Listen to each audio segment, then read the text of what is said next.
ನೀವು ಸಕ್ಕರೆ ಕಾಯಿಲೆಯಿಂದ ಬಳಲುತ್ತಿದ್ದೀರಾ? ಸಕ್ಕರೆ ಕಾಯಿಲೆಯನ್ನು ಗುರುತಿಸುವುದು ಹೇಗೆ ನಿಮಗೆ ಗೊತ್ತಾ? ನೀವು ಸಕ್ಕರೆ ಕಾಯಿಲೆಯಿಂದ ಬಳಲುತ್ತಿದ್ದೀರಾ? ಹಾಗಿದ್ದರೆ welcome back to my YouTube channel. ಸಕ್ಕರೆ ಕಾಯಿಲೆಯನ್ನು ಹೇಗೆ ಗುರುತಿಸೋದು? ಸಕ್ಕರೆ ಕಾಯಿಲೆ ಇರುವ ರೋಗಿಗಳು ತಿನ್ನಬಹುದಾದ ಹಣ್ಣುಗಳು, ಸಕ್ಕರೆ ಕಾಯಿಲೆ ಇರುವ ರೋಗಿಗಳು ತಿನ್ನಬಾರದ ಹಣ್ಣುಗಳು, ಸಕ್ಕರೆ ಕಾಯಿಲೆ ಇರುವ ರೋಗಿಗಳು ಯಾವ ಪರೀಕ್ಷೆಯನ್ನು ಮಾಡಿಸಿಕೊಳ್ಳಬೇಕು ಎಂಬುದನ್ನು ತಿಳಿದುಕೊಳ್ಳಲು ಈ ವಿಡಿಯೋವನ್ನು ಸಂಪೂರ್ಣವಾಗಿ ನೋಡಿ.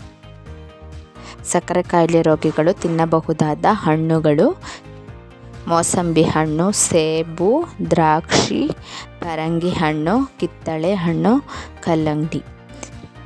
ಇಷ್ಟು ಹಣ್ಣುಗಳನ್ನು ತಿನ್ನಬಹುದು.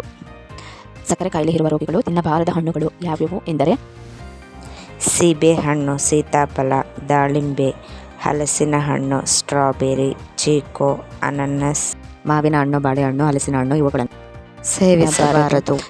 ಸಕ್ಕರೆ ಕಾಯಿಲೆಯನ್ನು ಹೇಗೆ ಗುರುತಿಸುವುದು? ಸಕ್ಕರೆ ಕಾಯಿಲೆಯ ಲಕ್ಷಣಗಳು ಹೇಗೆ ಇರುತ್ತವೆ ಎಂದರೆ ಅತಿಯಾದ ದಣಿವು ಆದರೆ, ಅತಿಯಾದ ಬಾಯಾರಿಕೆ, ಅತಿಯಾದ ಹಸಿವು, ಅತಿಯಾದ ಮೂತ್ರ ವಿಸರ್ಜನೆ, ಅಂಗಾಲಿನ ಉರಿ, ವಾಸಿಯಾಗದ ಗಾಯ, ಕಾರಣವಲ್ಲದೆ ತೂಕ ಕಡಿಮೆಯಾಗುವುದು, ಕಾರಣವಿಲ್ಲದೇ ತೂಕ ಕಡಿಮೆಯಾಗೋದು, ಪದೇ ಪದೇ ಕಾಡುವ ಮೂತ್ರಜನಕಾಂಗದ ಸೋಂಕುಗಳು, ಹೆಂಗಸು ಗಂಡಸರಲ್ಲಿ ಕಾಡುವ ಲೈಂಗಿಕ ಸಮಸ್ಯೆಗಳು.